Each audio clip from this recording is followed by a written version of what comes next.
Hi guys, so for today is a young cucumber. Yan, young cucumber, and ito nagboil na tayo ng pork bones.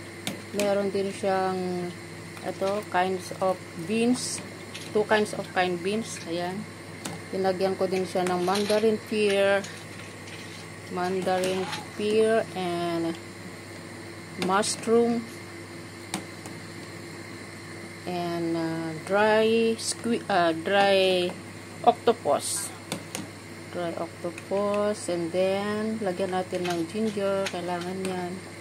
Tapos lagyan din natin ng yung dry peg, yung tinatawag nilang sa Hong Kong ay mopako. Ayan, tapos lagyan din natin ng yung tinatawag sa Chinese na macho, yung candied dates.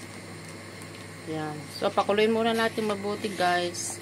Hanggang sa lumambot muna yung after 30 minutes. Lagay na natin yung cucumber. Tapos, sinaan lang natin yung sa low fire lang siya. Soak natin ito ng 1 hour and 2 hours. 2 hours lang siya. Kasi konti lang naman. So, ito yung ating soup guys. Hi guys, almost done na yung ating soup. Meron na siyang 2 hours mahigit. So, okay na yan guys. Tamis-tamis na siya. Ayan. Done.